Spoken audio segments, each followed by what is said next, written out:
Alright, so I'd like to start out by responding to something my opponent said, and she specifically said that Asians get dog points when applying to universities, and she pretty much said Asians don't need it. That proves her point that there shows preference between racial groups, which doesn't really promote diversity when you're showing preference, and also it just shows that they're being ignored.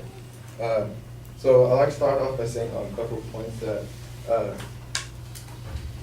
this article from New Scientist, it says that the problem, so what it's pretty much saying is that the problem with ethnic groups is not that they're not applying, is that some of them don't come with the qualifications needed to go to that school.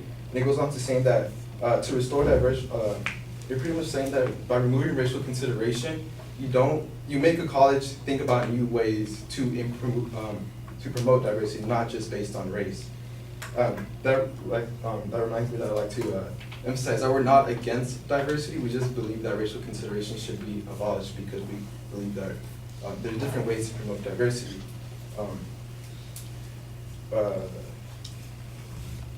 Also, when using racial consideration when applying to a school, in a way it undermines the student achievements, because a lot of times you get the, oh, did he just get in because he deserved it or because he's of a certain race?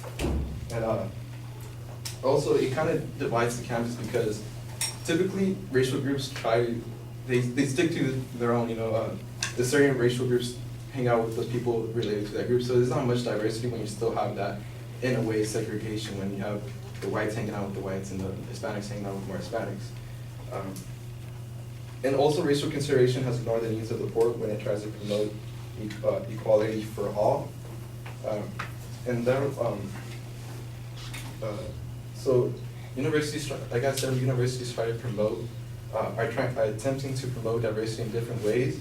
And they're sticking to first generation troubled schools, students who come from troubled schools, and lower socioeconomics, which a lot of these times include these minority groups, such as Hispanics, such as African Americans, and even Asians and other groups.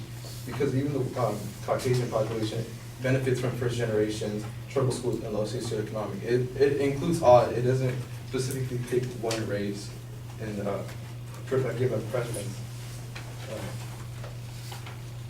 And as mentioned before, racial consideration has affected performance with, for example, schools in Ohio is the state that uses racial consideration, has a graduation rate of 54%, and Hawaii, another school that uses racial consideration, has a graduation of 51%, while Michigan and Florida schools that don't use racial consideration have a 62 and 66% graduation rate, which are higher.